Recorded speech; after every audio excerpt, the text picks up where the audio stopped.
Morning. Welcome to those of you who are here in person and those who are joining us online. We are sincerely glad that you're with us today. We hope you'll be blessed. Let me ask you a question. What is the greatest compliment that you ever received? What is the greatest compliment that you ever received? 19th century philosopher and all-around deep thinker Henry David Thoreau said this: "The greatest compliment that was ever paid me was when one asked me what I thought and attended to my answer. I am surprised as well as delighted when this happens," end quote. You know, one of the greatest compliments that we can give people is that of listening to them. One of the greatest things we can do for the people around us is listen to them. We're continuing a sermon series about the power of conversations, and last week we heard a challenging message from Pastor Eddie about the power of words, and today we're going to look at the flip side of the conversational coin, and we're going to look at the power of listening. And here's why. If we're going to have powerful conversations that help people, that make the world better, it's very important that we not go around just talking at people. It's important that we have conversations where it's not just us preaching at people, but we're having conversations where we demonstrate a genuine desire to connect with another person, a genuine desire to hear them, to understand them. The Bible tells us that we are to be good listeners. It tells us that we're supposed to be eager listeners, and that's what we find in our main text today, the command in our main text today, which you'll find in James 1:19. You can turn there if you'd like, or you can follow along here on the screen. The book of James is sometimes referred to as the Proverbs of the New Testament. It's full of little pithy maxims, little pearls of wisdom that are sprinkled throughout. And you'll notice the particular maxim or the particular wise command that we're given in James 1:19 begins with a special emphasis. James, inspired by God, writes this. He writes, "You must understand this, beloved." Now, as I said, James has a lot of wisdom for us throughout the book of James, but not all of those wisdom statements and wisdom commands start like this. You must understand this, beloved. God inspired James to write these words of emphasis, and they've echoed down through the centuries to us, and so all of us need to understand what we're about to read. Let everyone be quick to listen, slow to speak, slow to anger.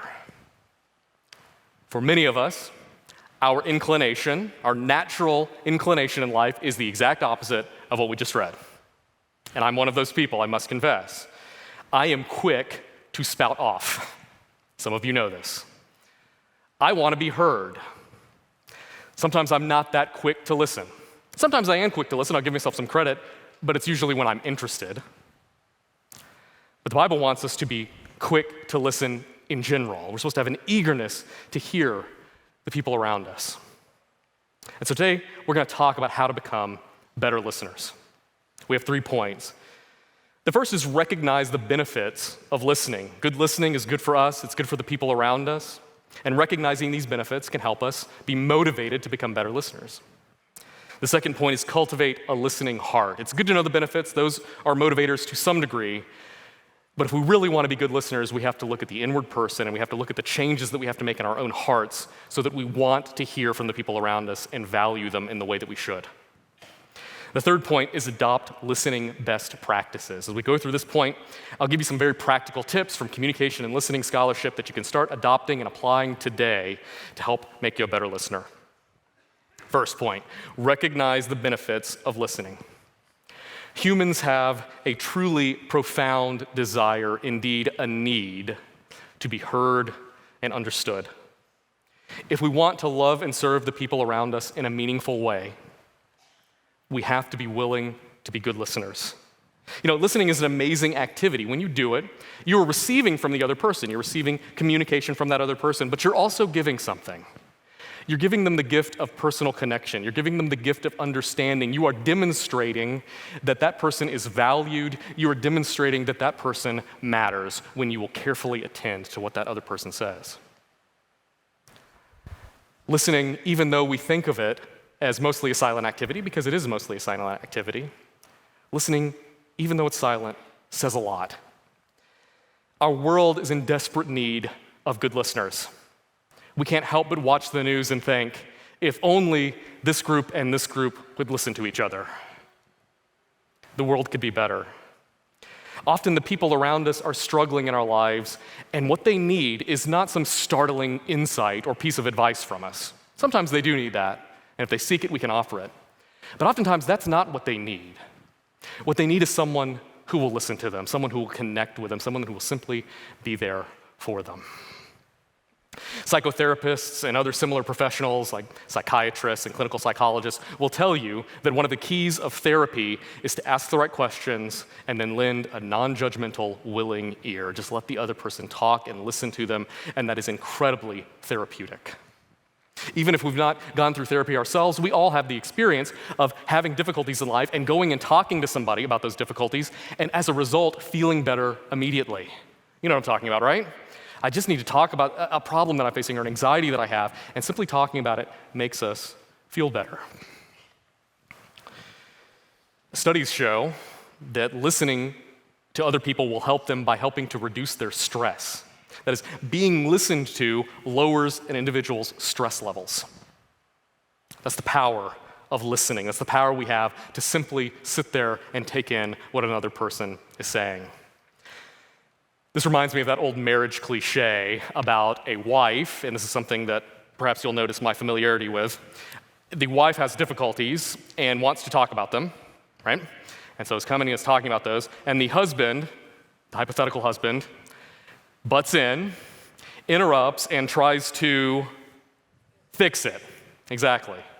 Everybody said that. If your wife said that very rapidly, check yourself, okay? You need to check yourself. No, the husband steps in to fix it. Now, we're going to talk about this from both sides really quick. For the guys, ladies, give us the benefit of the doubt. Usually, if we do try to fix it, it's from a place of affection, and it's a legitimate desire to help out, okay? But guys, here's what we have to understand. We have to understand the power of listening that we're talking about right now. Because when our wives come to us and they want to talk to us and they want to explain what's going on, explain how they're feeling, the best fix in that moment is to hear, is to listen. That's the best fix. The wife is looking for the connection that comes through listening. When we step in, when we butt in, what we're signaling, even if we don't feel this way, and often we don't, but what we're signaling is, I don't want to keep listening, meaning I don't want to connect right now, and implicit in that is, I don't really value you the way that I should. So guys, this is why we have to be careful about that and just have a willing ear and listen in those circumstances. Good listening not only helps the people around us, it not only forges that connection, reduces stress, helps them to feel valued and mattered, it also helps us significantly. First, good listening shows us that we are not alone in the world. We all know that feeling whenever we're creating a new friendship and we notice that this other person has affinities similar to our own, interests similar to our own, likes like us, dislikes like us. It's a great feeling. It's a bond that is created. We have to be listeners if we're going to create those types of bonds and friendships. We also see when we listen that we are not alone in our struggles. Very often when we are dealing with anxiety and concerns and difficulties, it weighs on us and we feel alone. But when we listen to the people around us, we see we're not alone in these struggles. The Bible tells us there's nothing new under the sun. Our struggles are unique to us, that's true, but they're also the general struggles that face humanity. And whenever we can hear from other people, we can be encouraged that we're not alone in the midst of our struggles, and we may even hear some wisdom from those other people, some guidance from those other people that will help us to navigate those difficult roads. Listening also helps us in that it makes us wise. It expands our consciousness, it expands our knowledge and our wisdom. The Proverbs in the Bible have a lot to say about this. Let me share just a handful of those Proverbs with you very briefly. Proverbs 12:15 says this, "Fools think their own way is right, but the wise listen to advice." And we've all been the fool here, right? I know what I'm doing, right? I've got this figured out. That's the fool's attitude. The wise person's attitude is, I need to talk to some people and get some insight here. I need to listen. Proverbs 18:13 says this, "If one gives an answer before hearing," this one hurts.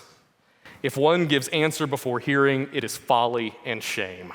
How often in our lives do we spout off about something and we haven't actually heard what the situation is, we haven't heard from the other person in our relationships, right? You know what I'm talking about, right?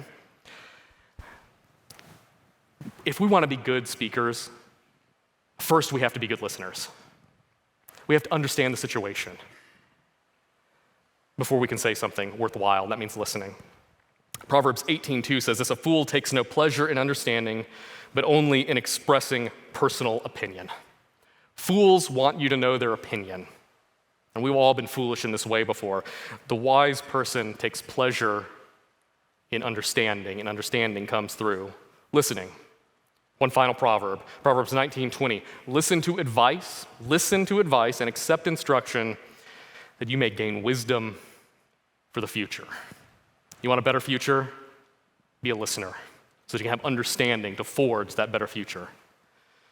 When we're good listeners, we're helping ourselves. Now, of course, not everything we hear is good advice. Not everything we hear is good and helpful. And so we have to follow the New Testament command to test everything and hold fast to that which is good. It's the fancy way of saying, you're going to hear some things, and you just need to test them according to your spiritual understanding, according to the Bible, according to what you've been taught, to make sure that what you're hearing is good advice. So good listening doesn't mean just taking everything in and accepting everything, but good listening does mean having an open mind and an open heart and hearing people out.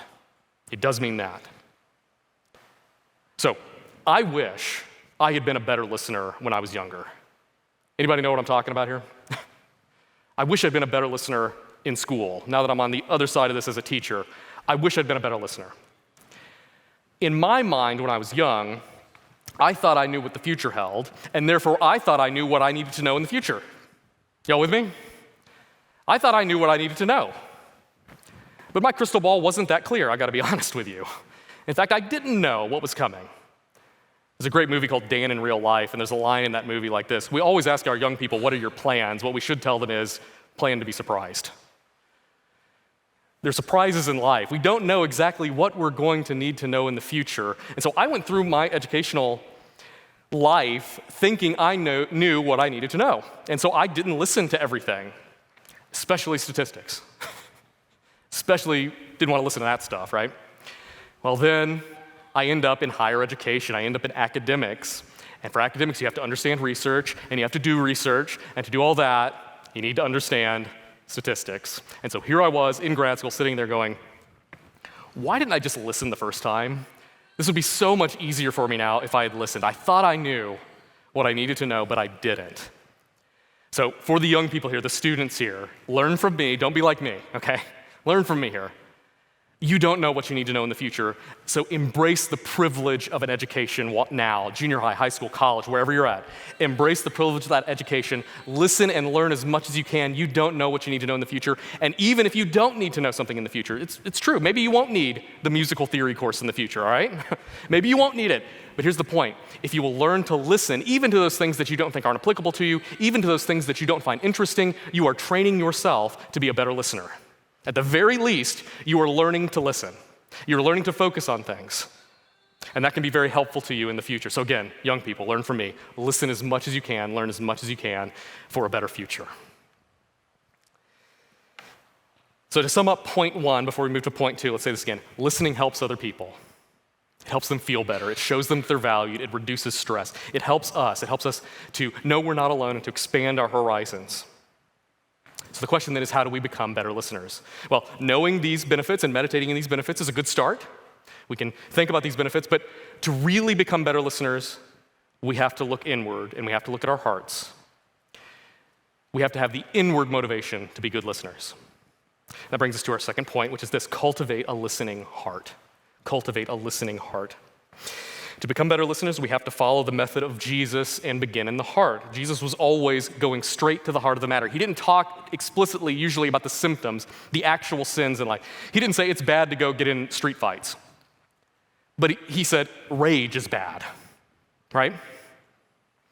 He didn't say explicitly this sex trafficking is bad. He said lust is bad. He went to the heart problems, the warped behaviors and attitudes and thinking in human hearts, to show the actual problem was there, and we needed spiritual renewal there in order to deal with the bigger symptoms. So we have to do that. We have to follow that method of Jesus here and look at our hearts and see why we might not be as good at listening as we should be. So I want to turn your attention to Philippians 2, 3, and 4. Philippians 2, 3, and 4.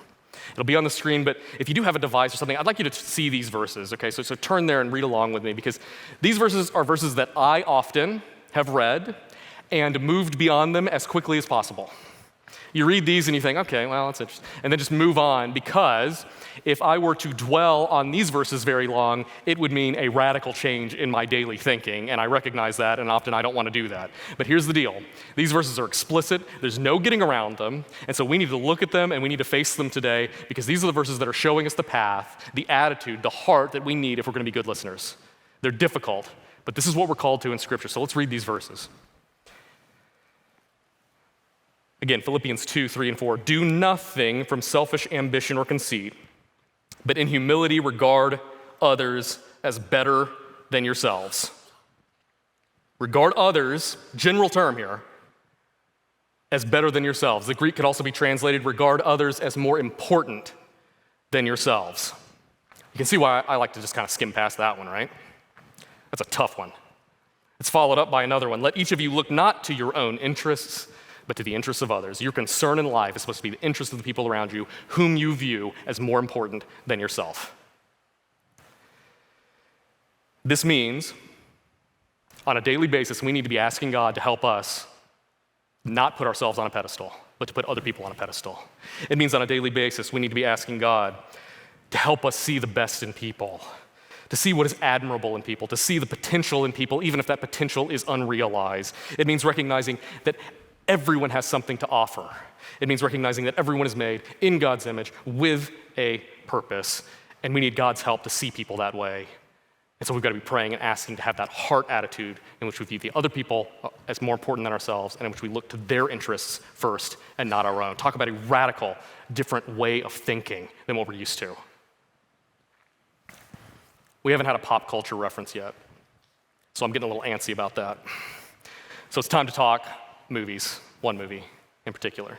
I want to talk about Cars for a second, the movie Cars. And you know I'm into movies. I'm not talking about like some low-budget indie black and white movie called Cars you've never seen. I'm talking about Cars, okay? The Disney film. Ka-chow. That's what we're talking about. For those who haven't seen it, I'm not being paid by Disney, by the way. They wanted to, but no, I'm not. For those who haven't seen the movie Cars is about anthropomorphic automobiles that can talk to each other, and the world is made of cars rather than people, okay? And so in this movie, you've got a hotshot race car who's traveling across the country to get to a big race on the West Coast. Going across the country, he has an accident, and as a result of that accident, he is required to do community service in this little small town on Route 66, the small town that's not on the interstate system, but that's off the interstate system a ways. By the way, watch the montage from Cars, if you've never seen it, about how that town fell into economic hardship and disrepair because of the interstate system, if you want a really embarrassing, no, you're crying moment in your life, all right?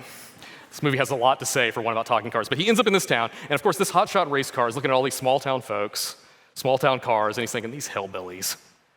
He's saying, I'm the important one here in this group of unimportant people, cars. So that's the attitude, but then of course he gets to know the people, the cars, in this small town, right? And he starts to recognize, actually, I'm kind of an arrogant tool, and these people have this community, and they take care of each other, and these are good people, and he starts to esteem them, regard them as better, as more important than himself. And he's better as a result, and everyone else is better as a result, and there's a happy ending, spoiler alert, everyone's good. And there's lots of stories, books, novels, movies on this exact theme, right? You can probably think of a few. We just came out of the Christmas season. A Christmas Carol is about this, right? Someone who views himself as the most important learns to see the importance of other people. We've got another holiday coming out that has a movie, Groundhog Day, right? Same idea here.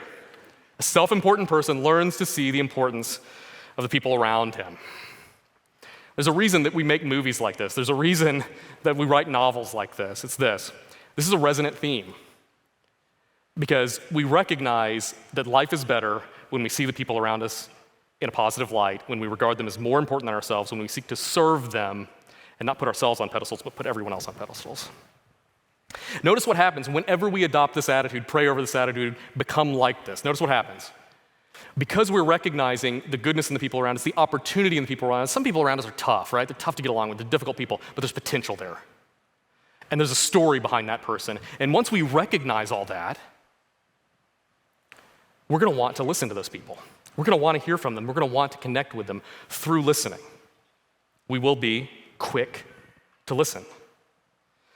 This passage from Philippians also tells us that we should look after the interests of others And as we've already established, one of the ways we look after the interests of others is simply by listening to them. That in and of itself is a way to look after the interests of others.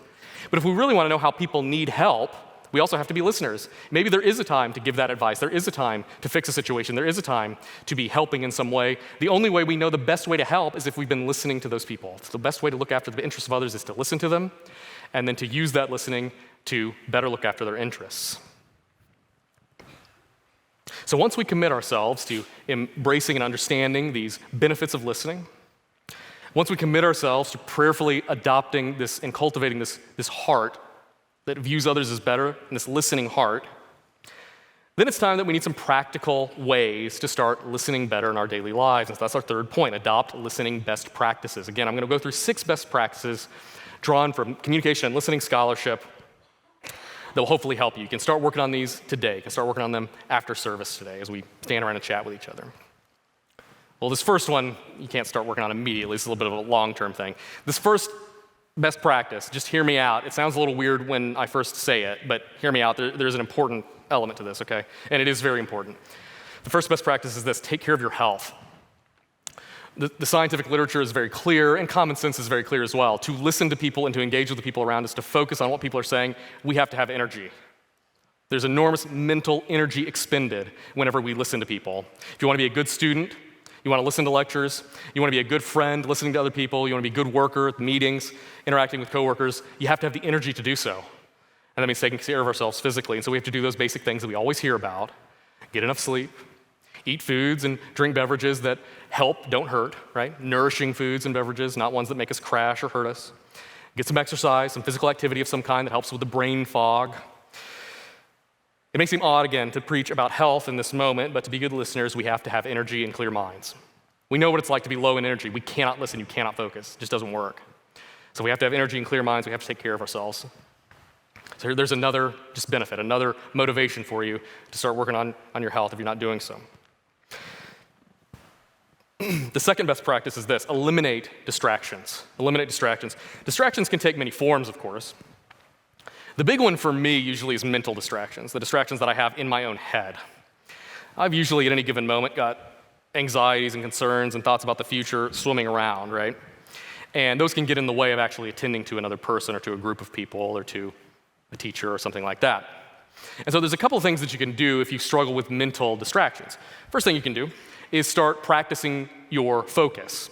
If you work on focusing, in other words, if you say to yourself, okay, in this next conversation or in this next lecture, this next sermon, I'm going to try and focus more than usual, and you exercise the focusing part of your brains, you can strengthen it and you can become better at focusing, so you can practice that. The other thing that has significantly helped me when it comes to listening and getting around the distractions of my own mental life is this: view listening in whatever context as an escape from those concerns. In other words, go into a listening scenario, if it's a conversation, sermon, whatever, go into that scenario saying to yourself, okay, I'm going to take a vacation from all these concerns right now, and I'm just going to hear from somebody else. That's how I'm going to do it. That's something that's benefited me and helped me, something worth trying. So that's a couple of ways to think about dealing with those mental distractions. Of course, physical distractions that may necessitate changing locations or something like that, reorienting ourselves or getting to a different area where there's not a certain sound or where the sun is in our eyes. We have to just be aware of distractions that may hurt our communication, something we have to just kind of become sensitive to in our lives so that we can move or take whatever actions we need to eliminate those distractions. Now, of course, before we move on to the next best practice, we have to talk about the biggest distraction of all for listening in modern life. I don't even have to tell you what it is. What is it? Phones. Okay, so we've got to talk about this distraction for just a second. When you're hanging out with your good friends, your buddies, your family, and things like that, sometimes we're going to be looking at our phones, no big deal. But we need to have some time with our buddies and with our family without the phone out so that we can be connecting with them. Furthermore, we have serious conversations at times with people, and when we have those serious conversations, the phone doesn't need to be out. The phone doesn't even need to be present. It's not simply that you shouldn't check it. It's not simply that you shouldn't be looking at it while you're talking. You shouldn't have the phone visible if you're having a serious conversation with somebody. Here's why. So I've got any students here who were in class with me this week. You've heard this study, so here it is again. There was a study done. Groups of people were brought in dyads. There was 2 of them having a conversation across a table. And in the control group, it was just a room with a table they were talking across, and there was also a side table over here with nothing on it.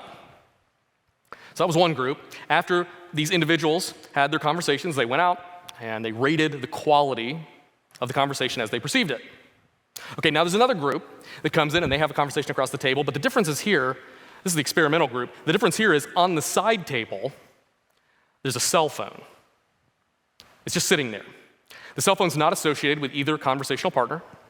The cell phone doesn't buzz, it doesn't go off, it doesn't light up, it's just sitting there, it's just present in the room. Okay, those people have a conversation, get to know each other, and then they leave and they rate the conversation as they perceived it. Now, you know why I'm sharing this anecdote. You know how this turned out, don't you? The people who were in a room where a phone was visible rated the conversations as of lower quality than the people who didn't have a visible phone in the room. This means the very visual of the phone affects us psychologically and affects how we perceive the quality of our conversations. And so very often, we need to have our phones not even visible. And in very serious circumstances, I'm getting a little preachy here, but I think I'm allowed to right now. In very serious circumstances, you should take off your smartphone or your smartwatch as well and put it in your pocket. Because when that goes off, what are you gonna do? Not look at it? Right? You're gonna look at it. It's inescapable. The other person's gonna see it. So in serious situations, take it off. It'd be good for us to carve out times, even with our good buddies and even with our families, where we say, you know what, no technology time, no technology socializing time. But certainly in those serious circumstances, devices need to be put away for good listening. The third best practice is this: use proper body language. Eminent listening scholars Kitty Watson and Larry Barker, in their book Listen Up, write this: in most situations, listening success is not measured only in terms of comprehension, but in terms of how connected we feel to each other. To demonstrate connection, we have to communicate that we are listening. We do that with our words a little bit. We'll talk about that in a second. But generally we're communicating that we're listening because it's a silent activity, usually. We're communicating that with our bodies. So we have to be oriented towards the person that's talking to us, right? If you're slightly at an angle even, it looks like, an escape is about to be executed, okay? So we want to be oriented towards the person that we're talking to if possible. We want to lean forward if that's comfortable and appropriate in the given situation. Lean forward slightly to show interest. That makes a difference. We need to make appropriate and comfortable levels of eye contact. Now, you may be wondering, okay, what is an appropriate and comfortable level of eye contact? I certainly remember when I was young, I was like, how much should I be looking at this person right now? It's like, look too much, it's creepy. Look too little, you look like you're distracted. Okay, well, here's the general best practice among listening scholars. It's called the 50-70 rule. 50-70 rule. 50% of the time, look at the person that you're talking to.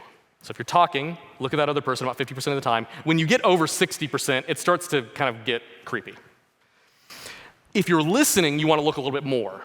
And so listening, you go about 70% of the time. So about 70% of the time, you'll look at the other person if you're listening to that person. So the 50-70 rule, that's a good way to think about eye contact.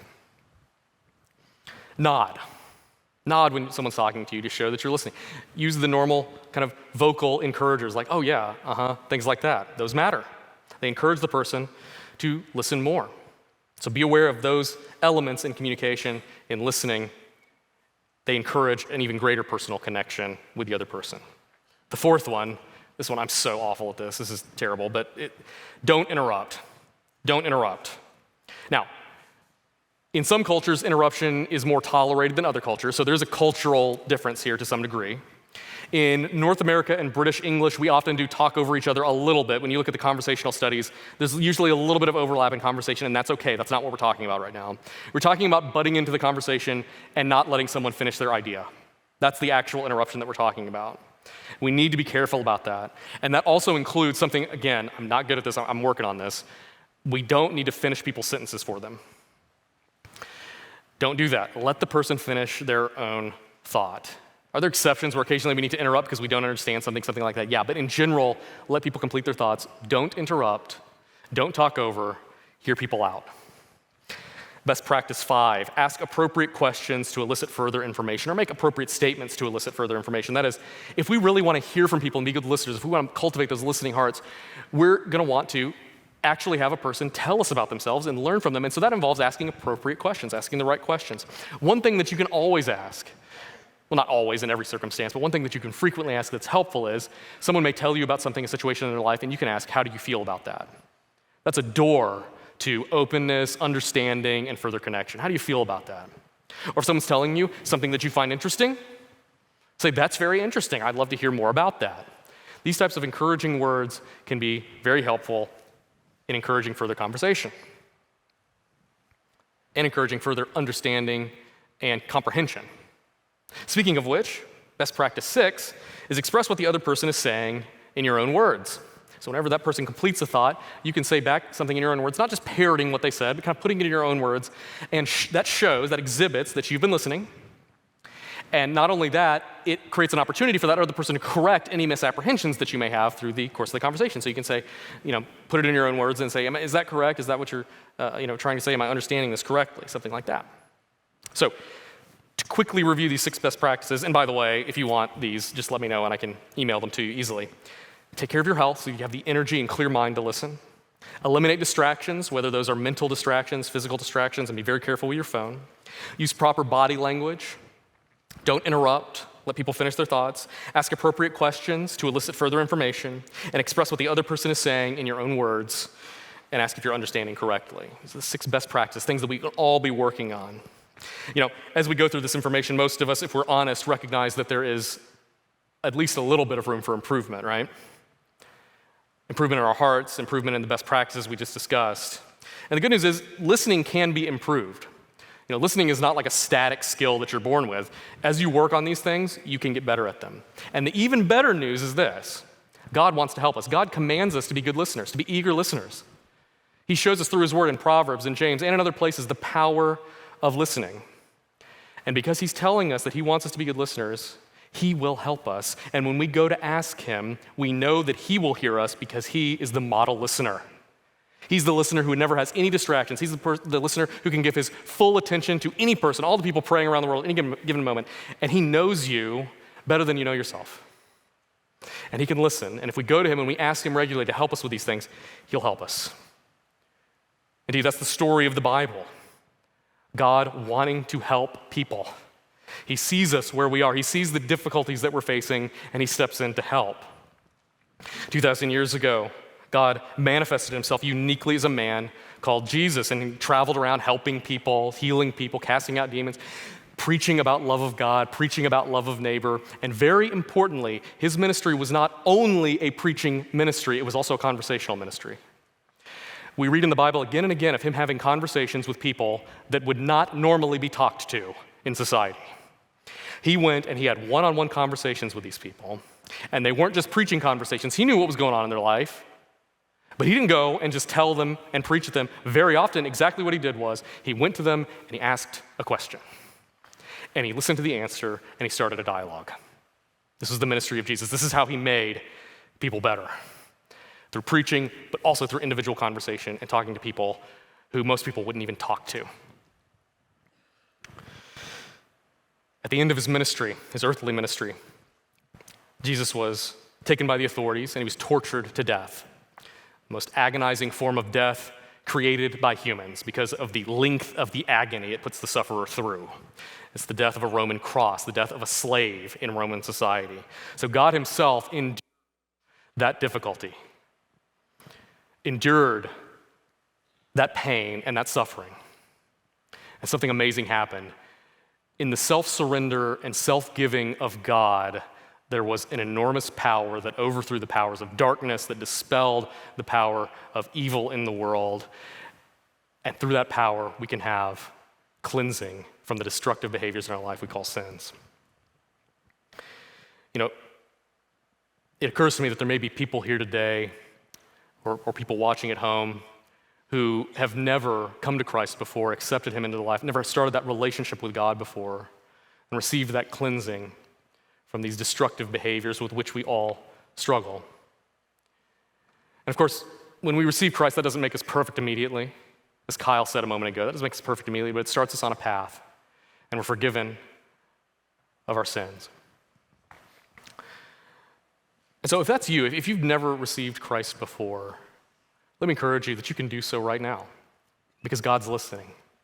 He's saying yes to you. Will you say yes to him in this moment? So I'll ask everybody in here to bow your heads, and even if you're at home, just bow your head with us. And if you are one of those people that hasn't ever before received Christ, who died for us to save us, would you just silently, wherever you are, pray along with me? And these words that we're about to say, this isn't a magical incantation that we're about to say, okay?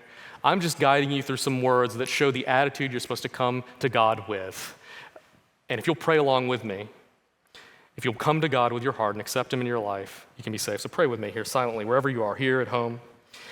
Lord Jesus, I believe in you. I thank you for dying for me. I turn from the destructive behaviors in my life, ask you to be a part of my life, cleanse me.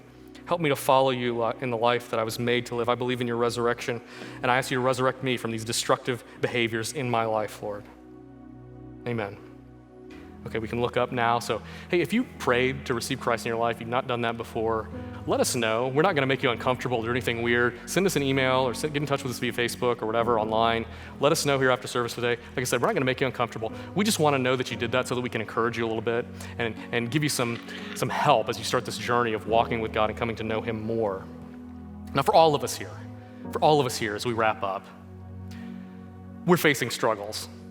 You are, the people next to you, we're all facing these struggles. And we have a God who's willing to listen to us and to help us and to be with us. Maybe you're here and you feel completely unheard. Maybe you feel completely misunderstood. No one understands you. No one's hearing you. If that's you, let me tell you, we have people here who will listen. And more importantly, there's a God who will listen, who does understand, and who will hear. He has no distractions. He's there at any moment that you need him. He'll hear you. He'll understand you. Even in this very moment, we're about to have a time of response. And invite you to come to God and bring those difficulties to him because he will hear and he will help. At the very least, let's all in this time of response pray and ask God to help us have the right hearts and be better listeners in the future. So what are your specific needs today? Whatever they are, go to God. He wants to connect with you. He's listening.